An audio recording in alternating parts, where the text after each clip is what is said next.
Bro, this shit came out of nowhere. I mean, we're not Americans, white people always on top. Our country had been ruled by other Essex many times in our history.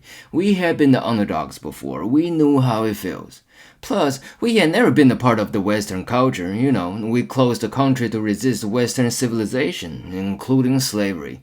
We don't have a very long history of interacting with foreigners, so how the fuck we still managed to develop our racism, especially toward black people?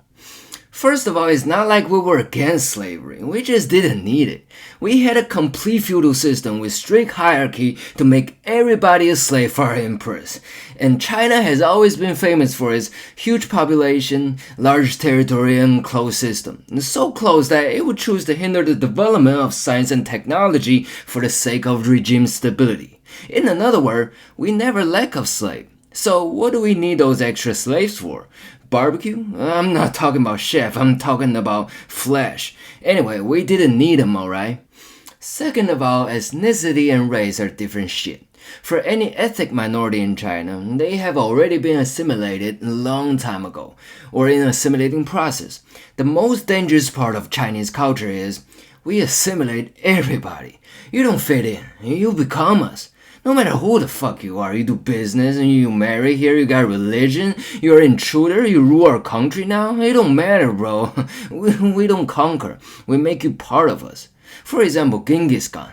Motherfucker came over here doing all those massacres and raping. They were not just here, them motherfuckers went to Europe. They were nomads. Nobody could stop them. They even made it to the Danube. Wherever they went, they destroy, they fuck. Motherfucker was waiting for Adolf Hitler in hell, but Adolf couldn't make that deep. And so what we did, we surrendered, we crowned that motherfucker, we bowed to the Mongolians. A century later, we had our revenge, and Mongolia became our province. Anyway, we had dealt with other Essex, but we had never had a chance to interact with different races on a large scale until last century. Unfortunately, we didn't have a very pleasant start, invasions and colonial. Until this day, foreigners still have the impression of being bullies to many people. For that impression, we have to give credit to our patriotism education. Later on, when Western culture started to get a little popular in China, people who embraced it were seen as spiritual traitors. It was not just because of our resentment left by history, but also it's contradictory with our much more conservative culture. There are people who feel special and superior when they hang out with foreigners. They're kind of cringe. Meanwhile, the conservative people feel insecure about the changes, so they invented a sarcastic phrase for those ass kissers, 崇洋媚外, which means worship foreigners. Turns out, some people intentionally keep more distance with foreigners to avoid social judgment. Most people's perception for foreigners came from textbooks or news or Chinese social media, aka sources heavily manipulated by the CCP. In our national news, to set off how great China is, they barely report anything good about other countries. And that's how we came up with our stereotypes.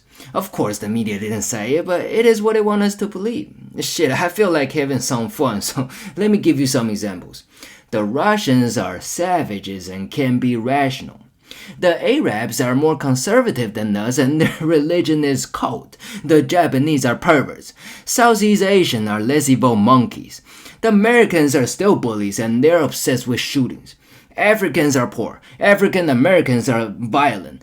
Anyway, none of y'all are safe. Y'all motherfuckers either broke or dangerous. And you wonder why our racist toward black people is the worst. Cause y'all get both. Shit. Man, don't feel bad about roasting me in the comment section. I fucking deserve it.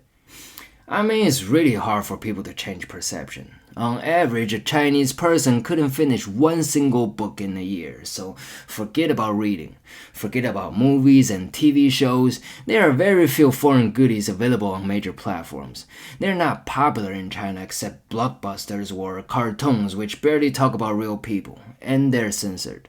Forget about social media because we have firewall. Very few people find it necessary to get access. And don't even talk about rap songs. Nobody understands the lyrics. Even if they travel abroad, a few days of business trip is not even enough for them to try a new beer. They went all the way to the United States and they stick with Budweiser. Try Blue Moon, bro. We don't have it in China. It's gonna change your world. Changing people's mind is very hard, or it could be very easy. A lifetime brainwashing could be changed by one sip of beer. But the hardest part is whether you decide to sip it or not. 不能拍，你是干嘛的？不能拍，你是干嘛的？不能拍，这是我住的这边的人们，不能拍。